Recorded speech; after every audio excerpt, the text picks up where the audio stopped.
Assalomu alaykum. Mavzuga o'tishdan oldin sizlarga bitta videoni ko'rsatmoqchiman. Yo'q, 3 kun hozir chiqishing kerak. Haydi. Shayton men chiqargan yo'llarni sanab tashlab to'g'ri tushun. Agar sen mayli, men Allohdan qat'iy iymon keltirdim. Haydi, iymon keltirgan bo'lsang, iymon shartlaridan biri, tavba shartlaridan biri hozirda o'zida xonani tark etib ketdi. Videoda ko'rganingiz bu xalqimiz tomonidan juda ham ko'p qilinadigan ishlardan biri, ya'ni jin chiqarish amaliyoti. Xo'p, mana shu amaliyot qanchalik to'g'ri? Bugun mana shu haqida gaplashamiz. Va hozir aytilayotgan gaplarning hammasi bu meni shaxsiy subyektiv fikrlarim. Bu amaliyot nafaqat xalqimizda, balki boshqa dinlarda ham, boshqa millatlarda ham azaldan mavjud. Ya'ni insoniyat bor ekanki, o'zini aqli yetmagan narsani ilohiy sanaydi. Ya'ni insoniyatga sababi ko'rinmasa, insoniyat bu narsa nimadan kelib chiqqanini tushunmasa, biron bir narsani uni ilohiy sanaydi. Buni o'tmishdan bilishingiz mumkin. Masalan, shu dengizlarga sig'inish, olovlarga sig'inish, quyoshlarga sig'inish, chaqmoqqa sig'inish, bular insoniyatni aqli yetmagani uchun ilohiy ko'ringan. Insoniyat qanchalik bu narsani bilib borgani sari bu narsani ilohiy emasligini bilib borgan. Qabulimga kelayotgan bemorlarda ko'pchiligida shu holat kuzatiladi. Ya'ni psixoterapevtgacha kelguncha jin chiqarish, o'qitish, boshqa hech qanaqa amaliyotdan biri qolmagan bo'ladi. Hammasiga borib ko'rishgan bo'ladi. Ilmiyotda bu narsa bormi?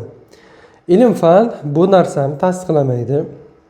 Ilm-fanda bu narsa yo'q. Ilm-fan bu moddiy narsaga tayanadi.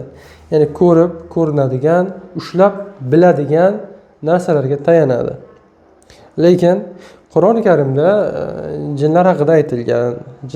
Jin surasi ham bor yoki jindan himoya qiluvchi Falaq, Nos suralar ham bu nozil bo'lgan. Masalani ma'quligi ham shu yerda. Nevroz bu haqiqatdan jinlar ta'sirida rivojlanadimi yoki bu haqiqiy tibbiy psixologik kasallikmi? O'z jinlarning qanaqa insonga ta'siri bor? Yana bir bor aytaman, bu meni shaxsiy subyektiv fikrim. Ba'zi bir bemorlar bilan ishlaganman, shunaqa holat bo'lyapti. Jin kirdi deb miyasiga o'tirib qolgan. Ya'ni ichimdan hozir chiqib ketaman deganday fikrlar keladi deyshadi. Va ular bilan surishtiruv qilganimda aynan mana shu jinlarga ishonadigan insonlar bo'lib chiqyapti. Yana ba'zi birlari borki, bu miyasida bo'lmagan jin haqidagi fikr uydagilari jin chiqarish uchun domlaga olib borishgan yoki mana shunaqa jinkash ayrim mutaxassislarga olib borishgan. Mana shundan so'ng insonning fikrida jin paydo bo'lib qolgan. Ungacha jin yo'q edi deyapti. Va bu holat aynan mana shu narsalarga ishonadigan odamlarda kuzatilyapti. Ishonmaydigan odamlarda kuzatilmaydi. Men jinga ishonmaydigan odamlarni hali ko'rmadim bu narsaga jin bilan kelishganini. Ya'ni ratsional fikrlaydigan insonlarda bu narsa kuzatilmayapti. Men hozirgi aytayotgan gaplarimda hech qanaqa fatvo bermayman. Jin bor, jin yo'q deb. Bu faqat shaxsiy fikrlarim. O'zimni mana shu 5 yil davomida ruhiy kasalliklar bilan ishlab kelayotgan bo'lsam, mana shu kuzatuvlarim natijasi. Men o'zimni shaxsiy fikrimni aytadigan bo'lsam, mana shu insonlarning miyasi, ongi o'zini ichki agressiyasini chiqarish uchun nima bilandir bog'laydi. Ayrim insonlar jindan xabar yo'q insonlar baqiradi, sindiradi. Miyasini jin bor deb ushlab olgan insonlar esa bu narsani jin qilyapti deb o'ylaydi. Nimadir agressiya bilan chiqarmoqchi, ichidagi hissiyotni baqirmoqchi, qilmoqchi. Boshqa odam baqirib sindirsa, bu inson jin qilyapti deb men chiqaman, men tark etaman deganday har xil jinni ovoz bilan gapirayotgandek qilishadi. Lekin o'zim amaliyotimda bo'lgan 2-3 ta holat. Mana shu gipnotik trans holatida ayrim holat bu ayollarda bo'lgan g'alati maxluq ovozda gapirishgan. Bu holat qanchalik haqiqatga yaqin? Ulardan mana shu bemorlar 3 ta ko'rgan bo'lsam, 2 tasida jinlarga ishonadigan inson edi, bittasi ishonmasdi. Unda o'zim sezib qolganman. Men sezganimdan so'ng bu holat keyin domlaga borishgandan keyin jin chiqdi degan. Lekin holat unchalik ham o'zgarish u aytish bo'yicha his qilmadim degan. Shu bilan keyin gaplashmaganda u yog'ini nima bo'lganini bilmayman. Endi dinimizda bu narsa bor. Dinga qarshi bora olmaymiz. Faqat ilm-fan ojiz hali. ilm fan bu narsa asli nimaligini bilmaydi. Bu jin haqiqatdan tashqaridan insonga ta'sir qiladigan narsami bu yoki bosh miyani qaysidir qismlari faollashib qoladimi? Chunki men jin chiqaradigan domlalar bilan gaplashib, ularni seansida bo'lmaganman hali. Shu menga qiziq. Qani bu amaliyot qanaqa ekan? O'sha ichimda jin bor degan odamlar bilan gaplashib ko'rish. Bu ham rejada bor albatta. Chunki olim odam, ilmiyotga qiziqadigan inson hamma narsani tekshirib ko'radi. Ko'rona ishonib ketmaydi. Menda bu shubha ostida. Shubha ostida bo'lgan narsaga men raddiya bermayman. Yo unday yo bunday deb fatvo bermayman. Men shunchaki o'zimning fikrimni aytyapman. Qiziq menga bu narsa. Ilm fan har bir narsani baribir tekshirib ko'rishni maqbul ko'radi. Tekshirib ko'rib sinovda tasdiqlansagina buni ilm fan keyin ha bo'ladi deydi. Mana shu siz chekkan dorilarni ham ayrim insonlar dorilardan qo'rqadi. Nechta sinovlardan o'tgan.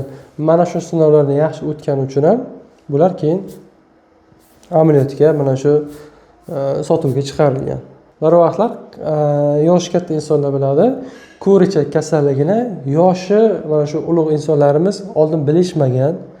Qachonki mana shu ruslar bostirib kirgandan so'ng mana shu ilmiyot kirgan va mana shundan so'ng mana shu ko'richak kasallik asli bu operativ jarrohlik bilan yo'li bilan davolash kerak ekanligini tushunishgan.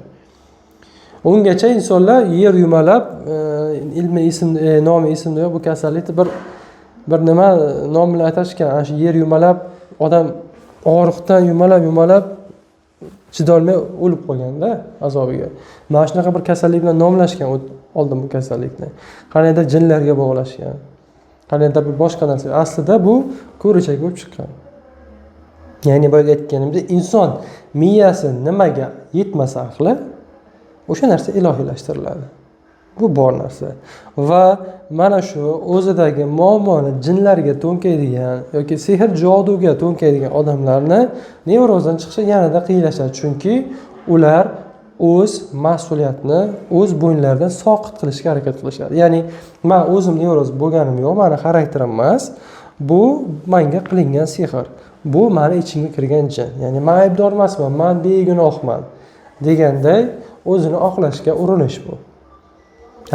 Bu kasallikdan qutulish uchun esa odam o'z mas'uliyatini o'zini bo'yniga olishi kerak.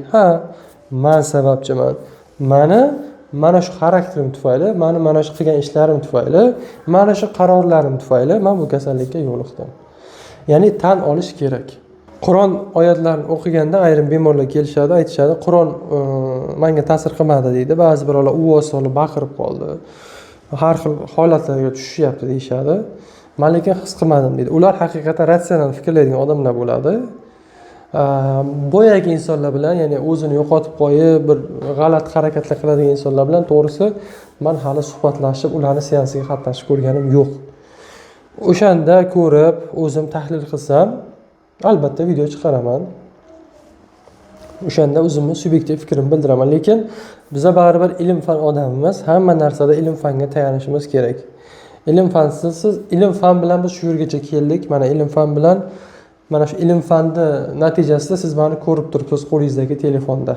Ilm fanga tayanish kerak baribir, lekin bari g'ayb olami bor. G'ayb olami bor. Bu narsa mavjud. Bu narsaga iymon keltirganmiz. Faqat bu narsaga bizning aqlimiz yetmaydi hozircha. Harakat qilaversak, tinimsiz o'zimiz ustida ishlayversak, chunki beshikdan toki qabrgacha ilm izla deyishadi.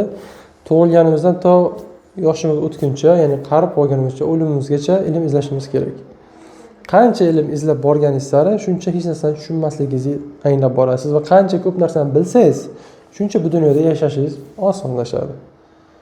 Nevrozga ham tushishingizga ham sabab mana shu ilmingiz yo'qligi. Chunki na sizda diniy, na tibbiy ilm bor. Chunki ko'raman, diniy va tibbiy ilmi bor insonlar bu kasallikka kam tushadi. Tushganlarda ham xarakterda muammosi bo'ladi va chuqurlashib ketmaydi bunaqa insonlar.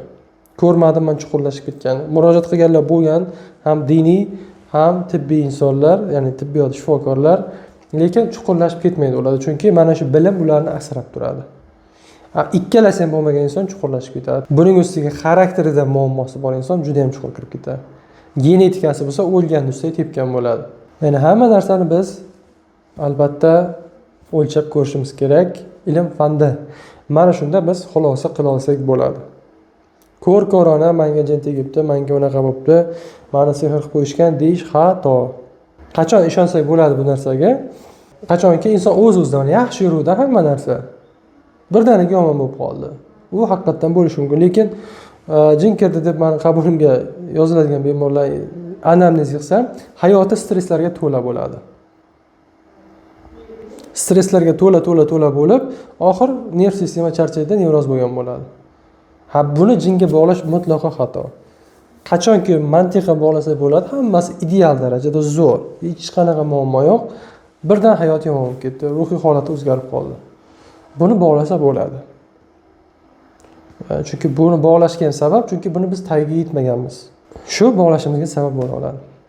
Demak, xulosa o'rnida shuni aytmoqchimanki, darrov o'z bilganingizcha xulosa qilmang.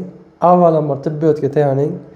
Ilmiy isbotlangan dalillarga, ilmiy isbotlangan usullarga tayaning. Mana shunda sizni samara olishingiz yanada yuqoriroq bo'ladi. Va buni bilan birgalikda albatta bemalol Qur'on tilovat qildirasizmi, o'qitasizmi domlaga. Unga men qarshiligim yo'q. Chunki Qur'on shifo, Qur'on qalblar shifosi. Bemalol birgalikda davom ettiravering. Hammalaringizga salomatlik, mustahkam xotirjamlik tilayman. Doimo qalblaringiz mustahkam xotirjamlikka to'la bo'lsin. Sog' bo'linglar, salomat bo'linglar.